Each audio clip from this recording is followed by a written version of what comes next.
In 1932, a settlement on the edge of Seattle's harbor was feeding 1,200 people 3 meals a day without a single government dollar. No grocery store, no charity. Just a communal kitchen your grandfather's generation built from nothing. The city burned it to the ground in 1941. That's one of 25 forgotten hobo communities we're covering today. Number 9 is the one that made city officials most afraid. We start at number 1. Before we get to number 1, understand what hobo communities actually were, because the history class version gets this badly wrong. The word hobo has been turned into a cartoon, the dusty man with the bindle, a joke. That version is designed to keep you from taking these communities seriously. Here is what they actually were. During the Great Depression, 1929 to 1941, an estimated 1 to 2 million Americans were riding the rails and forming temporary settlements wherever the trains stopped. They called these settlements jungles. And the jungles had rules, infrastructure, and communal food systems more sophisticated than anything a modern program would design. Every one of the 25 communities we're covering had developed specific survival food knowledge. Recipes passed traveler to traveler, foraging systems, preservation techniques, community kitchens that fed thousands. By 1945, almost all of it was gone. The how and the why, that's what this is about. I've organized these by stakes, starting with food traditions that existed everywhere, then specific communities, finishing with 3 that explain how this knowledge was killed and by whom. Let's begin. Number 1, the Mulligan Stew Circle. You've probably heard of hobo camps along the railroad. Tin cups, scattered fires. That's the movie version. Here's what they actually looked like. Every functioning hobo jungle in America ran a communal stew pot called the Mulligan. Rules as strict as any restaurant. Every arrival contributed: a potato, a heel of bread, salt pork, wild greens from the rail bank. A traveler who arrived with nothing ate if they worked 2 hours first. Railroad police burned Mulligan circles as policy: remove the food, eliminate the community. By 1940, most were gone. Number 2 is the only place the Mulligan became a formal institution, and it's still running. Number 2, Britt, Iowa. A small farming town in north-central Iowa has hosted the National Hobo Convention since 1900. Most people don't know it exists. Most don't know it's still happening.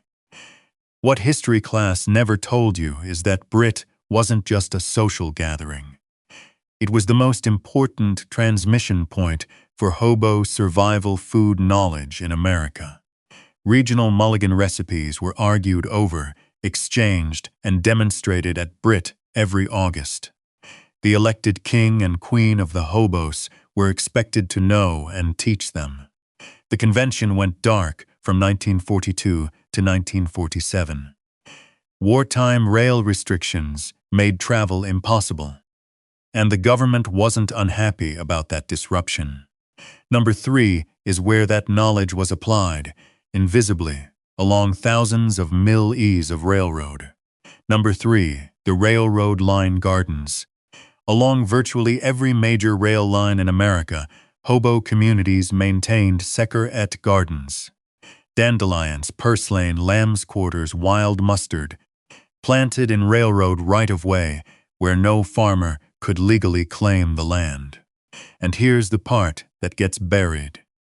These gardens were marked with hobo signs, so travelers who'd never visited that store-etch of rail could find the food without asking anyone. The railroads paid private detectives to find and destroy these gardens from the 1920s onward. Stated reason: trespass. Actual reason: self-sufficient travelers are harder to move. Number 4 takes us to Chicago, where hobo food culture became something that actually had a name. Number 4. Chicago's Hobohemia. Chicago was the rail hub of America. West Madison Street had, by 1910, become the unofficial capital of hobo culture. Historians called it Hobohemia, the actual term used at the time. But here's what almost nobody knows. Hobohemia had a functioning underground food economy. Unlicensed communal eating establishments served meals for pennies or for labor. The e-going rate in 1925 was 2 cents for a bowl of bean soup and a piece of bread. City ordinances targeting transient food operations in 1929 eliminated most of the cited for sanitation, timed to match a campaign to push transients out of downed own. Number 5 heads south, where the hobo food tradition picked up something found nowhere else. Number 5. New Orleans river camps. Along the Mississippi south of New Orleans, hobo communities developed a survival G-umbo tradition that had no equivalent elsewhere. There's a reason this stopped being talked about. The technique used whatever was available from the riverbank and market boat refuse. Crawfish, discarded vegetables, river greens, catfish. A rotating gumbo that changed daily, but was always nutritionally complete. The version you've heard. That Depression-era poor people ate poorly misses this entirely. The 1927 Mississippi flood gave the levee board justification to clear all river settlements. The camps never fully reformed. Number 6 goes west to a city where hobos were running unlicensed bakeries. Number 6. Denver's Larimer Street. Denver sat at a critical junction of Western rail lines. By the late 1920s, Larimer Street had become home to unlicensed street bakeries run by and for the hobo community. And here's the part that gets buried. Wood-fired ovens from salvaged brick. Flour obtained through barter. Bread sold for 1 to 2 cents per loaf. The hobos were producing a better product at a lower price than commercial bakeries, and they knew it. Denver's health department swept Larimer Street in 1935. 17 operations shut down in 1 week. The ovens destroyed. The bakers dispersed. Number 7 takes you to the city that turned hobo feeding into a system. Number 7. Kansas City. Kansas City was the crossroads of American rail. By the early 1930s, the hobo community had developed the most organized communal food system in the country. It ran on reciprocity, not charity. To eat, you contributed 2 hours of labor, washing, hauling, cutting. The kitchen ran 6 days a week. An estimated 400 people per day ate from it at peak in 1932. Missouri vagrancy laws amended in 1933 targeted organized food distribution operations not affiliated with a licensed charity. The kitchen shut down within 6 months.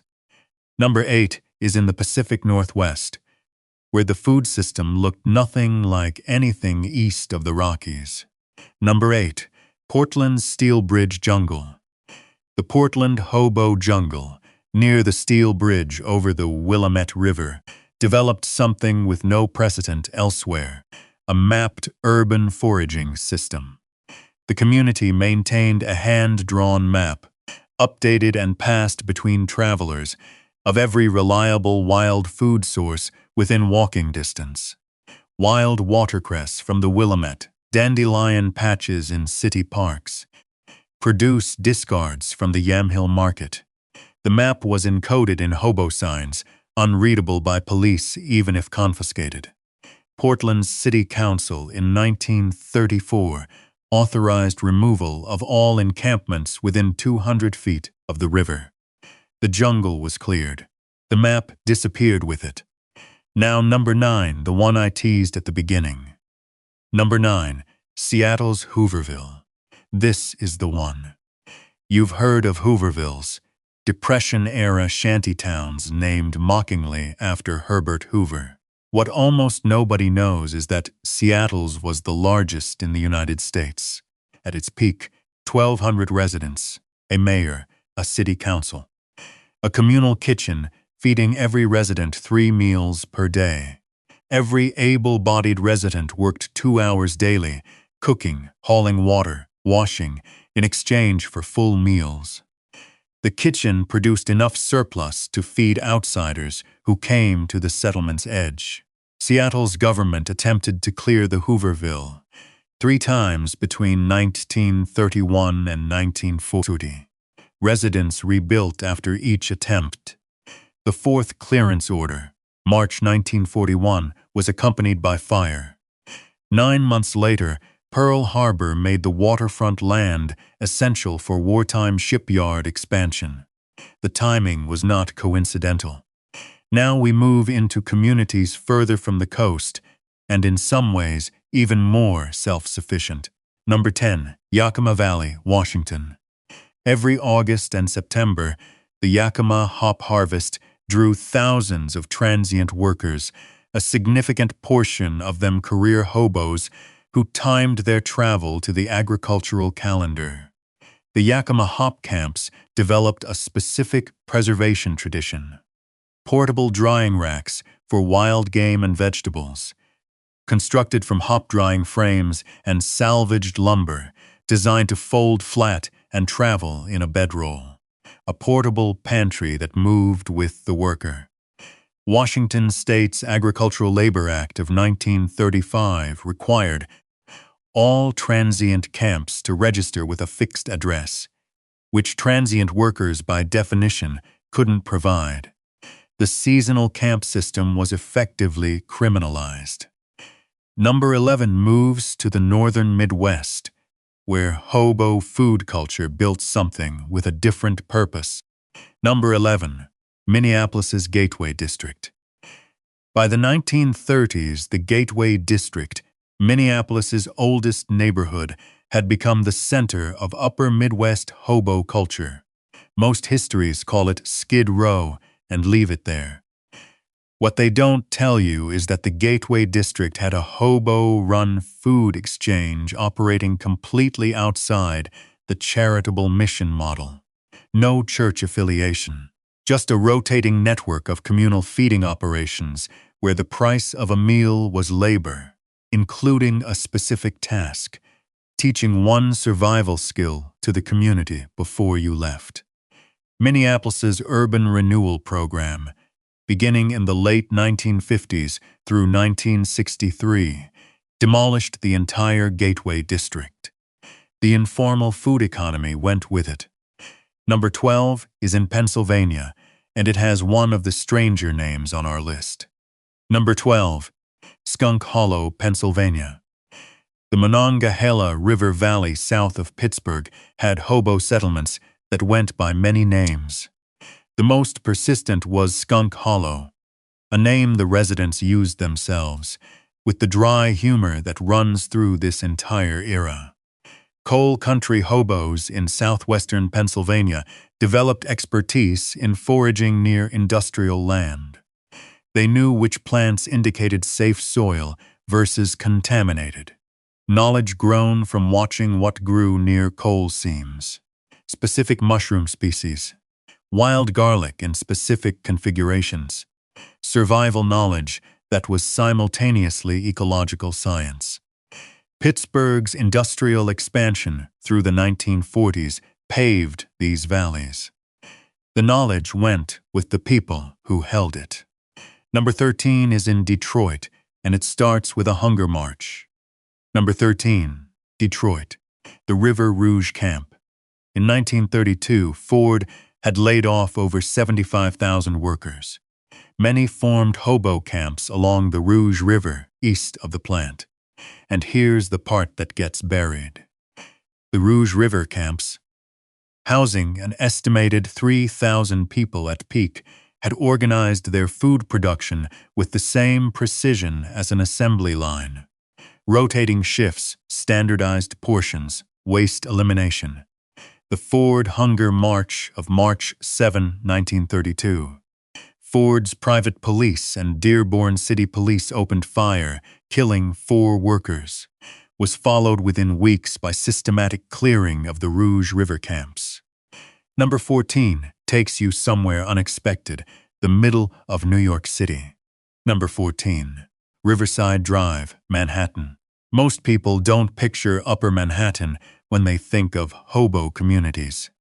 But from 1930 to 1933, a functioning Hooverville occupied land along the Hudson River near 72nd Street. This community developed a survival fishing operation. Trot lines and set nets providing consistent daily protein, combined with a cold smoking technique preserving fish for up to 2 weeks without refrigeration. Parks Commissioner Robert Moses had the settlement cleared in 1933. The fishing knowledge, specific to the Hudson's tidal patterns at that location, was not written down. It went with the people who held it. Number 15 is in St. Louis, where food traditions crossed cultural lines like nowhere else. Number 15, St. Louis. At the confluence of the Missouri and Mississippi rivers, St. Louis attracted hobo communities from across the country. The result was an unusual mixing: Ozark mountain cooking, Black Southern preservation techniques, and the improvised hobo tradition, all converging in the same camps. The St. Louis River camps developed a catfish cold smoking technique specific to the Mississippi River Basin, combining Ozark smokehouse principles with a brining formula that used river mineral deposits instead of purchased salt, that produced smoked fish shelf-stable for 3 weeks without refrigeration. Mississippi River Commission flood control projects in 1937 and 1938 displaced these communities permanently. The hybrid food tradition disappeared with them. Number 16. The Great Plains, where conditions were at their worst, and communities did something nobody expected. Number 16. Oklahoma, 1934 to 1938. The Dust Bowl camps are the most photographed in American history. The documentation almost always focuses on the suffering, not on what the communities developed. The version you've heard misses this. In the worst conditions imaginable, alkali dust contaminating everything, water depleted, crops failing, Oklahoma hobo and migrant communities adapted their cooking to the environment. Earthen pit ovens sealed against dust. A specific flatbread sealed in rendered lard before baking to prevent dust contamination during cooking. Oklahoma's 1937 vagrancy statute expanded vagrant to include any person without a fixed agricultural residence. It was used to criminalize the camp system. Number 17 is in California. This is where the stakes change entirely. Number 17. Bakersfield, California. We've covered communities scattered across the country. Number 17 is where the pattern becomes visible.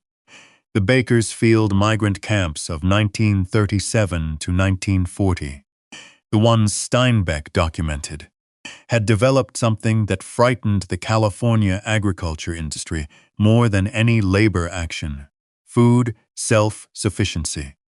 Former farmers among the camp residents established communal gardens producing enough food to make residents partially independent of local growers. A seed-saving exchange, preservation systems.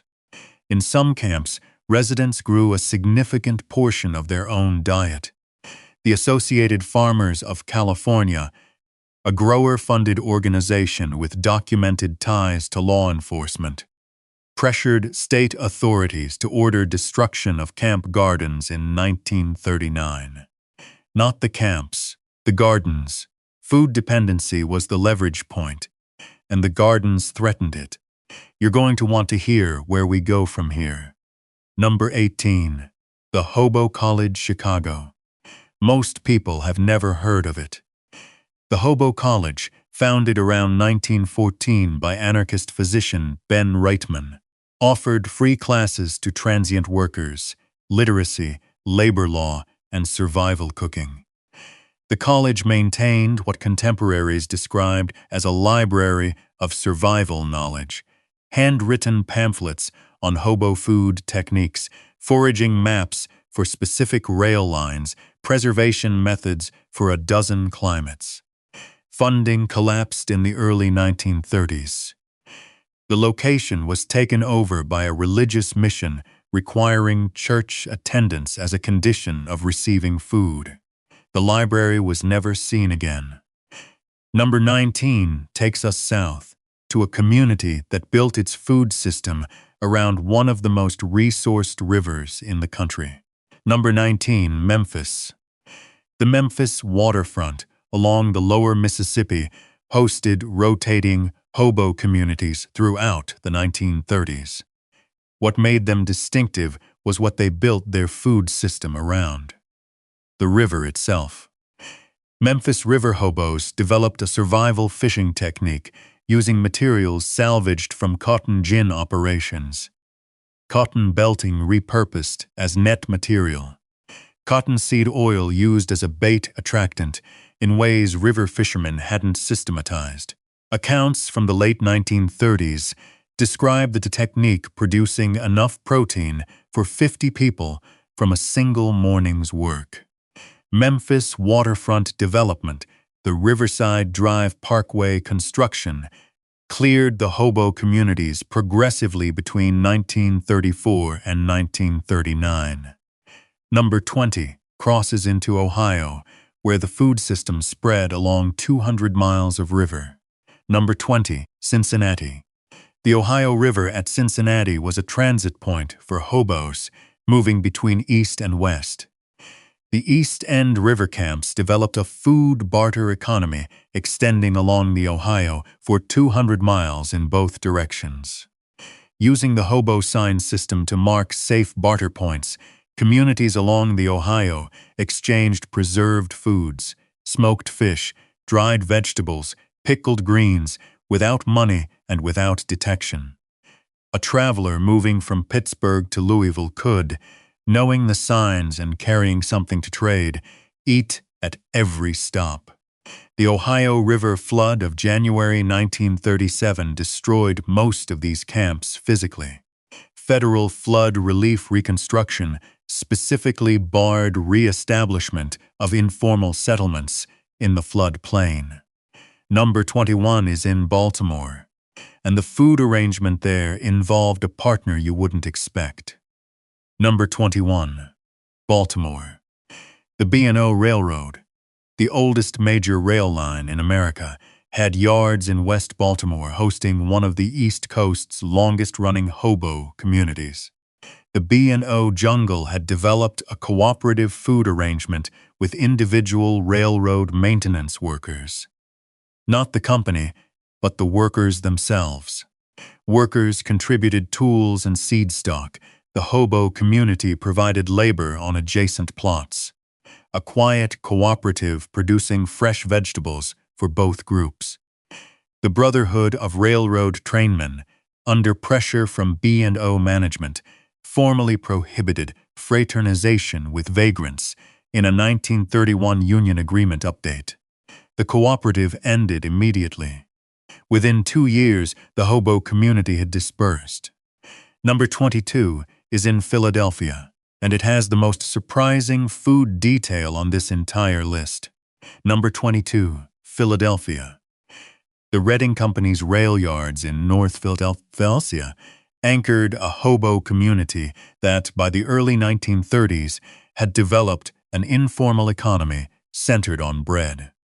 The version you've heard is the cover story. The Philadelphia jungle produced a dense, slow-fermented flatbread, combining Dutch and German Pennsylvania immigrant traditions with hobo improvisation that became a form of local currency. Accepted by shopkeepers and some landlords within blocks of the reading yards. A community-issued food currency operating outside the banking system. Reading Company Security conducted a systematic clearance of the yards in 1934, reportedly targeting the bread-making operations specifically as a community anchor, making dispersal more difficult. Now we're at the last three. These are the ones that explain everything. Number 23, Central Park, New York City. In 1930, the area that would become the Great Elm, then a drained, empty reservoir bed, was occupied by a Hooverville community in the middle of the most expensive real estate on Earth. And here's the part that gets buried. The community turned the drained reservoir bed into functional gardens. The soil, undiscussed for decades, was fertile. At its peak, the Central Park Hooverville Gardens were producing fresh vegetables for residents and for neighbors who came to the park's edge with empty baskets. Parks Commissioner Robert Moses had the settlement cleared in 1933. He then built the Great Lawn, 150,000 square feet of manicured grass, directly on top of where the gardens had been.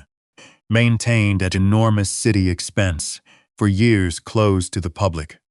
The most productive urban garden in Manhattan, replaced by a lawn no one could walk on. Number 24 is on the opposite coast, and by the time it was cleared, it had become so meathering that scared the federal government. Number 24, Sacramento, California. The Sacramento, Maine jungle, along the American River, was by 1935 one of the largest informal settlements in the United States. 3,000 to 7,000 residents at peak. What gets buried is what they built. River fishy, communal gardens on the riverbank, integrated foraging, preservation operations, smoking, drying, pickling, creating food reserves through seasonal GAPS. A functioning self-sufficient food system. Farm Security Administration reports from 1938 document the settlement's self-sufficiency as a factor requiring policy consideration. The jungle was cleared by coordinated action in 1939. Stated reason, sanitation. The same reports noted the community's food independence as, quote, a complicating factor in labor migration patterns. Government language for, they were too self-sufficient to move when told to. Number 25 is the one that ties everything together. Number 25. The Hobo Sign Food Code. You've heard of hobo signs, chalk and charcoal symbols left on fence posts to communicate with travelers coming behind. What the history books leave out is the subset dedicated entirely to FOAD. And here's the part that gets buried. The FOAD signs didn't simply say food here or no FOAD here. They encoded what was available, what it cost in labor, how recently the source had been used, and whether approaching was safe.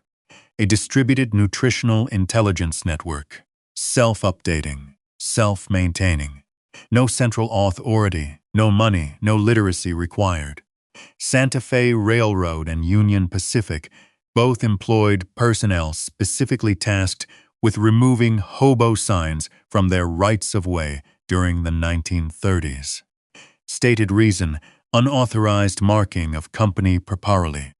Practical effect, systematic dismantling of the distributed food network these communities depended on. By 1945, the sign system was functionally gone. The oral tradition required to fully decode it went with the last generation that knew how to read it. Now look at what we just covered. 25 communities. Different states, different eras. Almost all disappeared in the same window, 1929 to 1945. That's not coincidence. Most of these communities were not dying when they were cleared. Several were thriving, developed food systems, governance structures, accumulated practical knowledge. Here is who cleared them. The railroads, through private police called railroad bulls, were the most consistent actor. They destroyed mulligan circles, burned gardens, cleared jungles. A community with a food supply doesn't need to move. A transient labor force that can feed itself is harder to direct. The second actor was municipal government, sometimes on genuine sanitation grounds, more often on behalf of property interests. The Central Park Hooverville sat on the most valuable land in the world. Seattle's Hooverville was needed for shipyard expansion. The Reading Railroad jungle was a community anchor, making dispersal difficult. The third actor was the agricultural industry. Most explicitly in California, where the Associated Farmers Organization worked to keep migrant labor dependent on purchasing food from the same growers whose fields they worked. All three had a common interest. A self-sufficient community cannot be managed through the food supply. Remove the food, burn the mulligan circle, destroy the garden, erase the sign code, and the people become controllable again. 17 of the 25 communities we covered were cleared by explicit government or private authority action. Not abandoned, cleared. Here's what didn't get cleared. The Mulligan Stew Principle. Communal contribution cooking. Every participant adds what they have to a shared pot. Is practiced today by homesteading communities, preparedness groups, and mutual aid networks in every state. The technique was never outlawed. You can do it tonight. The railroad garden foraging system is experiencing a documented revival. Urban foraging guides and permaculture communities have independently rediscovered most of what the Hobo communities knew about purslane, lamb's quarters, dandelion, cattail, and wild mustard. The plants didn't go anywhere. The Brit Hobo Convention still happens every August in Britt, Iowa. The mulligan is still cooked. Survival food knowledge is still exchanged. It costs nothing to attend. What the 25 communities we covered understood. Food self-sufficiency is political power. A community that can feed itself cannot be controlled through the food supply. That was true in 1932.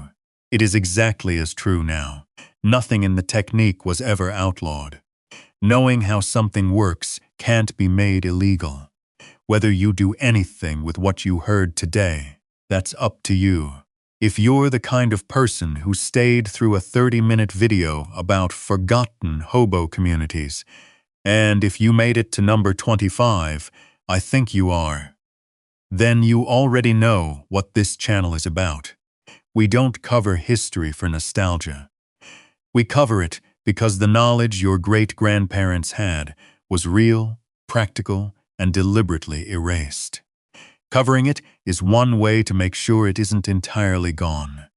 The next video covers the specific wild edible plants hobo foragers relied on along American rail lines, where they grew, how they were prepared, and which ones are still growing in those same locations today.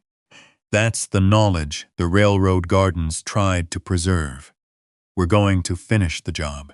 If that sounds like something you'd want to watch, you'll find it when it goes up. You know where to look. And if there's a community we didn't cover, a specific hobo settlement, a regional food tradition, something your grandfather mentioned once, leave it in the comments. You might know something nobody's written down yet. We'll be back.